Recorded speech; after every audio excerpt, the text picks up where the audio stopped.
Hello students, आज हम class 12 के chapter magnetic effect of current का टॉपिक एम्पियर सर्किट लॉ पढ़ेंगे। हम पिछले लेक्चर में बायोट-सेवर्ट लॉ पढ़ चुके हैं, उसकी एप्लीकेशंस पढ़ चुके हैं। आज हम एम्पियर सर्किट लॉ पढ़ेंगे। एम्पियर सर्किट लॉ क्या था?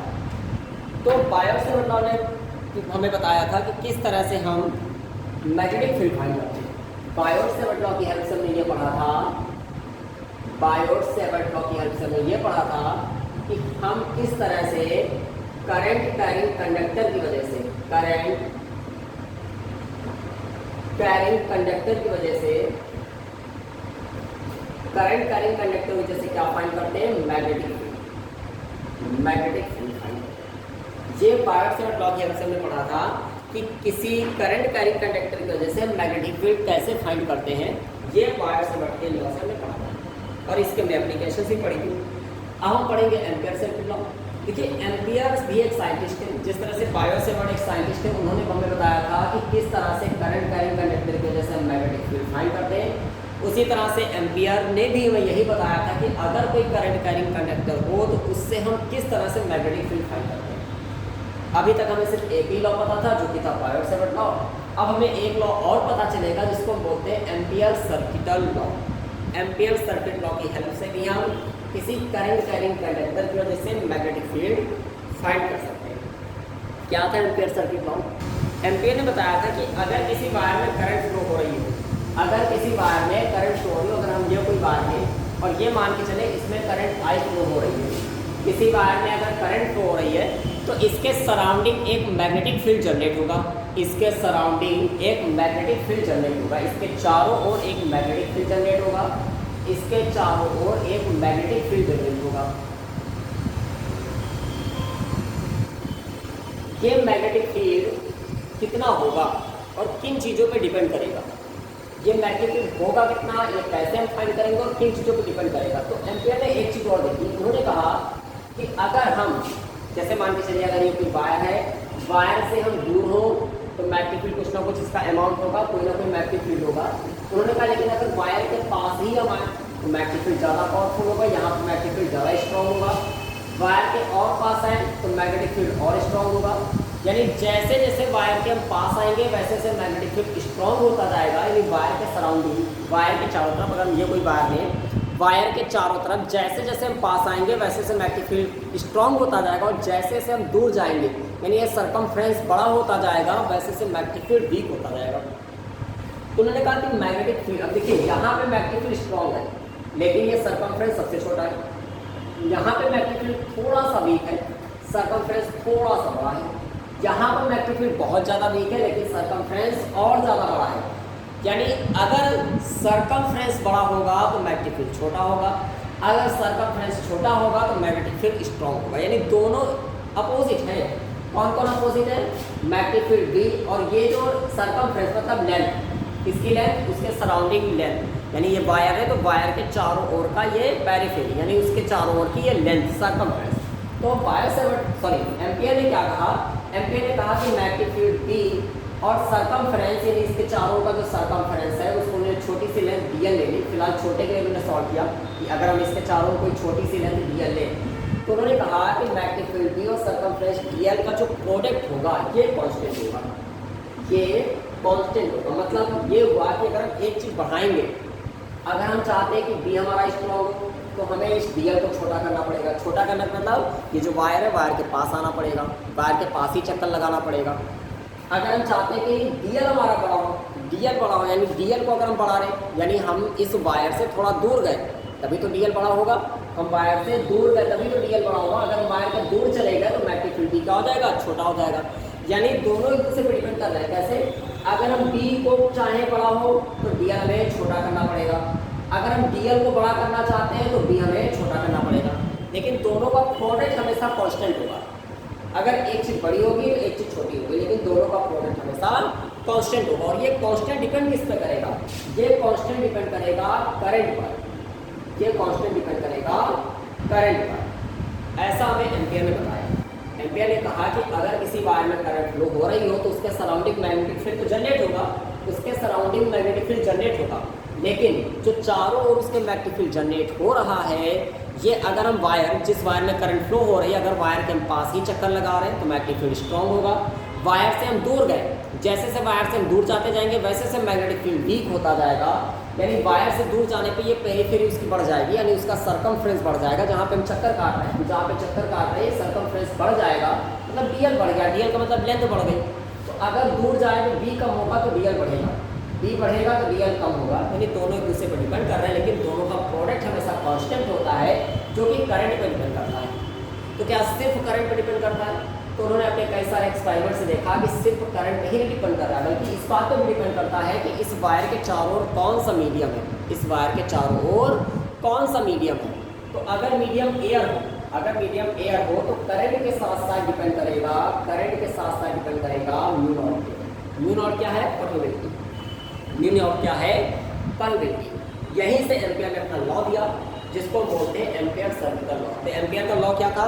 एम्पियर का लॉ था कि बी और डीएल का प्रोडक्ट, बी और डीएल का प्रोडक्ट यानी बी डॉट डीएल, बी और डीएल का जो प्रोडक्ट होगा वो डिपेंड करेगा, किस पर डिपेंड करेगा? करंट पे। यानी बी और डीएल का product vector B dot vector dl is equal to mu naught, vector B dot vector dl is equal to mu naught आई।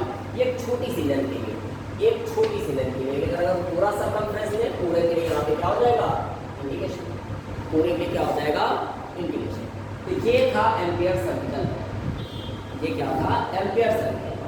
मतलब एम्पियर सर्किटल लॉ क्या था? हम यहाँ से बोल सकते हैं कि द लाइन इंटीग्रल, देखिए यहाँ पे डीएल का मतलब हम ये इंडिकेशन तो करा रहे हैं, किसका इंडिकेशन करा रहे हैं? मैग्नेटिक फील्ड का। हम मैग्नेटिक फील्ड का इंडिकेशन करा रहे हैं, मैग्नेटिक फील्ड का इंडिकेशन करा रहे हैं, मैग्नेटिक फील्ड का इंडिकेशन करा रहे हैं। कौन सा इंडिकेशन? डीएल। डीएल के रिस्पेक्ट में, डीएल का मतलब लेंथ के रिस्पेक्ट में, मतलब इसको हम बोल सकते हैं लाइन। हम लाइन यानी लेंथ के रिस्पेक्ट में मैग्नेटिक फील्ड बी का इंडिकेशन करा रहे हैं, जो कि किसके बराबर है? Mu naught times of current.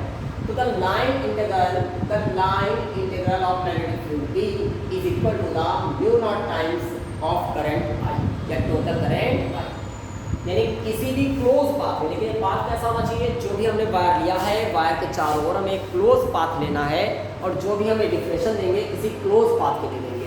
यानी the line integral of magnetic field B with any close path is equal to the mu naught times of net current enclosed by path, mu naught times of net current enclosed by path. ये होगा ampere circuit law. Clear? Ampere circuit law की definition, it states that the line integral of magnetic field B around any closed path, यानी किसी बार में अगर current I flow हो रही हो तो ये जो इसके चारों एक क्लोज पाथ हम लेंगे, इसके चारों एक क्लोज पाथ लेंगे, इस क्लोज पाथ के अराउंड जो मैग्नेटिक फील्ड B होगा, क्योंकि आपने पढ़ा है कि अगर किसी वायर में करंट फ्लो होगी तो उसके सराउंडिंग एक मैग्नेटिक फील्ड बनता है। तो इस क्लोज पाथ के अराउंड जो मैग्नेटिक फील्ड B होगा, the magnetic field B around any close path is equal to mu naught times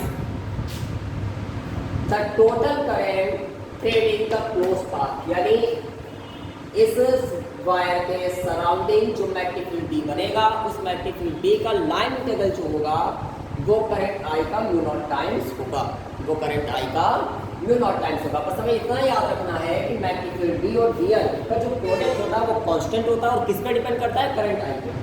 हम जैसे जैसे वायर से दूर जाएंगे, वायर से दूर जाने पर सर्कमफ्रेंस तो बड़ा हो जाएगा, क्योंकि वायर से जैसे जैसे दूर जाएंगे वैसे पॉइंट हमारा दूर होगा तो सर्कमफ्रेंस तो बड़ा हो जाएगा, लेकिन मैग्नेटिक फील्ड छोटा हो जाएगा। मतलब दोनों का प्रोडक्ट कांस्टेंट रहेगा। पहले बी और डीएल में अगर बी बड़ा था तो डीएल छोटा था, और प्रोडक्ट इसका कुछ ना कुछ आ रहा होगा। लेकिन जब दूर जाएंगे तो बी छोटा हो जाएगा, डीएल बड़ा हो जाएगा। जैसे ही डीएल बड़ा हुआ वैसे बी क्या हो जाएगा? छोटा हो जाएगा, लेकिन प्रोडक्ट फिर से उतना ही रहेगा जितना पहले था। तो दोनों का प्रोडक्ट कांस्टेंट रहता है, जो कि करंट आई पर डिपेंड करता है। और सिर्फ करंट आई पर नहीं, इसके सराउंडिंग जो मीडियम है, अगर मीडियम हम एयर लें तो करंट आई का म्यू नॉट टाइम्स होगा। म्यू नॉट परमिटिविटी है एयर की। ये एम्पियर सर्किट लॉ है। एम्पियर सर्किट लॉ को प्रूव कैसे करेंगे? अगर हमें एम्पियर सर्किट लॉ को प्रूव करना है तो हमने मान लिया ये कोई वायर लिया, ये हमने कोई वायर लिया, इसको कोई नाम दे दिया एक्स वाई। ये हमने एक्स वाई वायर लिया जिसमें करंट आई फ्लो हो रही है। इस वायर के सराउंडिंग एक हमने सर्कुलर पाथ लिया जिस पर हमें मैग्नेटिक फील्ड फाइंड करना है। इस वायर के सराउंडिंग हमने एक सर्कुलर पाथ लिया जिस पर हमें मैग्नेटिक फील्ड फाइंड करना है।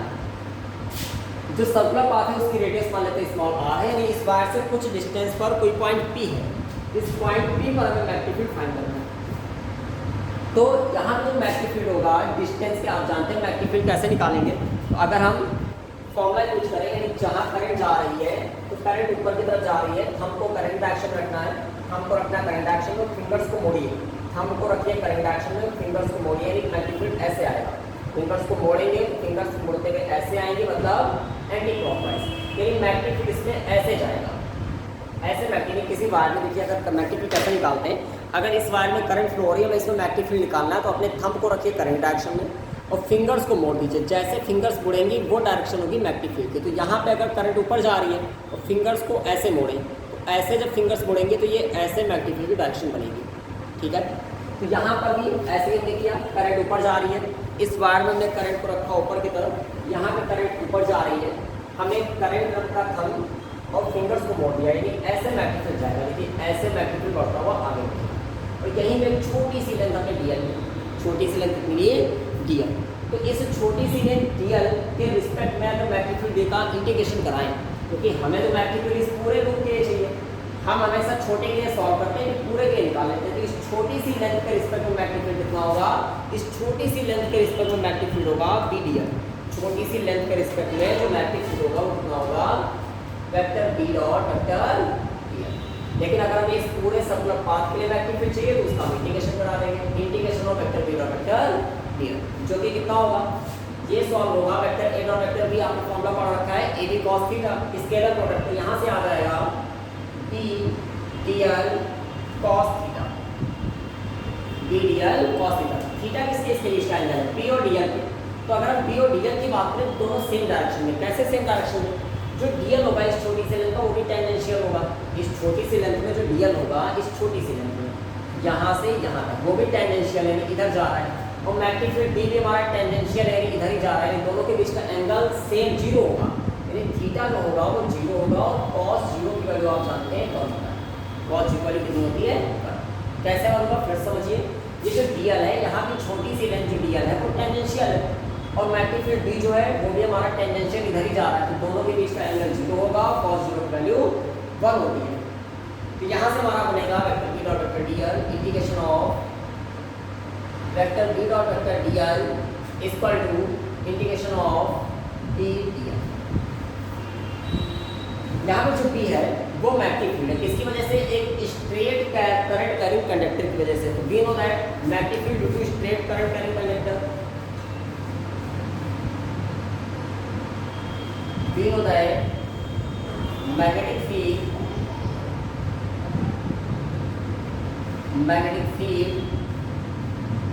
Due to straight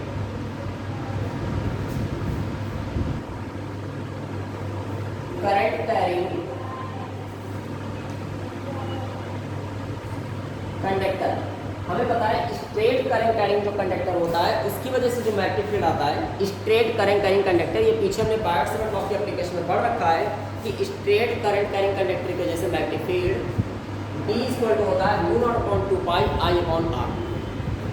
straight current carrying conductor की वजह से मैग्नेटिक फील्ड होता है B equal to mu naught upon 2 pi I upon R. ये स्ट्रेट करंट कैरिंग कंडक्टर की वजह से मैग्नेटिक फील्ड होता है। ऐसा हमने बायोट-सावर्त लॉ की एप्लीकेशन में पढ़ा था कि स्ट्रेट करंट कैरिंग कंडक्टर की वजह से जो मैग्नेटिक फील्ड होता है B equal to mu naught upon 2 pi I upon R होता है। तो B तो हमें मिल गया, ठीक है। इसको फिलहाल अच्छा थोड़ा सा और हम सॉल्व करें, तो यहाँ से हमारा बनेगा, ये हमें पहले सॉल्व कर देना चाहिए, तो चलिए हम दिए दे रहे हैं, हमें मिलेगा integration of vector B dot vector DL. हमें पता है इंटीग्रेशन के सिंबल के अंदर वही रह सकता है जिसके बाद डी होगा, तो सबसे पहले तो ये बी बाहर आ जाएगा, जैसे ही बी हम बाहर करेंगे तो बी इंटीग्रेशन ऑफ डीएल। अब हम ऐसा लिख सकते हैं कि जो बी होगा, बी है मैग्नेटिक फील्ड, किसकी वजह से, स्ट्रेट करंट कैरिंग कंडक्टर की वजह से। तो we know that magnetic field due to straight current carrying conductor B equal to mu naught upon 2 pi I upon R होता है। डीएल क्या है, डीएल एक छोटी सी लेंथ, डीएल है एक छोटी सी लेंथ, लेकिन जब इसका इंटीग्रेशन करा देंगे तो इंटीग्रेशन हो जाएगा, ये जो सर्कुलर पाथ लिए इस पूरे सर्कुलर पाथ की लेंथ, पूरे सर्कुलर पाथ की लेंथ का मतलब सर्कुलर पाथ का सरकमफ्रेंस, सर्कुलर पाथ का सरकमफ्रेंस जिसकी रेडियस कितनी है, स्मॉल आर है, जिसकी रेडियस स्मॉल आर है, तो ये लेंथ हो जाएगी 2 पाई। इसको आपको इक्वेशन मान लीजिए, इक्वेशन फर्स्ट में सारी वैल्यू अगर पुट करेंगे तो from equation first integration of vector B dot vector DL, integration of vector B dot vector DL equal to B की value mu naught upon 2 pi I upon r, mu naught upon 2 pi I upon r into d l की value 2 pi r, 2 pi r से 2 pi r cancel, integration of vector B dot vector d l equal to mu naught आई। यही है ampere circuital, ये proof होगा। यानी हमें बस याद क्या रखना है, हमें एक करंट का एक कंडक्टर लेना है, इसके सराउंडिंग मैग्नेटिक फील्ड है, हमने इसके सराउंडिंग एक पाथ को क्लोज किया जिस पर हमें मैग्नेटिक फील्ड फाइंड करना है। हमने मान लिया इससे r डिस्टेंस पे कोई पॉइंट P है, इस पाथ पर, इसी पॉइंट P से हमें पाथ को पास कराना है, इस पॉइंट P पर हमें मैग्नेटिक फील्ड फाइंड करना है। तो इस पॉइंट P पे छोटी सी लेंथ dl है और इस छोटी सी लेंथ dl में मैग्नेटिक फील्ड टेंजेंशियल होगा, क्योंकि मैग्नेटिक फील्ड ऐसे जाएगा, क्यों? क्योंकि करंट ऊपर जा रही है थंब रूल से मैग्नेटिक फील्ड किस तरह से जाएगा, यानी एंटी क्लॉकवाइज। यहाँ पे मैग्नेटिक फील्ड डायरेक्शन ये होगी, तो इस छोटे से पाथ से, इस छोटे से सर्कुलर पाथ से the line taken of magnetic field over the close circular path, यानी छोटे से पाथ की बात करेंगे, इस छोटे से पाथ से छोटी सी लेंथ से जो मैग्नेटिक फील्ड होगा वो टीडीएल होगा, लेकिन पूरे सर्कुलर पाथ से इंटीग्रेशन कराएंगे, integration TDL BDL cos theta, theta 0 हो जाएगा, क्यों 0 हो जाएगा? क्योंकि डीएल और बी सेम डायरेक्शन में, थीटा 0 हो जाएगा, cos 0 की वैल्यू 1 हो जाएगी, तो वेक्टर बीटा वेक्टर डीएल हो जाएगा बीडीएल। अब ये लाइन हम पहले लिख देनी चाहिए थी, इसलिए यहाँ पर लिख देते हैं वेक्टर बीटा वेक्टर डीएल में हम क्या करेंगे, जो b होगा वो बाहर आ जाएगा, क्योंकि इंटीग्रेशन के सिंबल के अंदर सिर्फ वही रह सकता है जिसके पास d होगा, तो b बाहर आ जाएगा integration of dl। Integration of dl 2 पाई होता है, और b कितना होता है, b है मैग्नेटिक फील्ड, किसकी वजह से? स्ट्रेट करंट कैरिंग कंडक्टर की वजह से। तो स्ट्रेट करंट कैरिंग कंडक्टर की वजह से मैग्नेटिक फील्ड b होगा mu naught upon 2 pi I upon r। हम ये सारी वैल्यू यहाँ पे पुट करेंगे, तो b की value mu naught upon 2 pi I upon r, और dl की जगह पे 2 पाई r, 2 पाई r से 2 पाई r कैंसिल, तो मैग्नेटिक फील्ड b आ गया म्यू नॉट आई। ये एम्पियर सर्किट लॉ प्रूफ हो गया। क्लियर? अब हम इसकी एप्लीकेशंस पढ़ेंगे।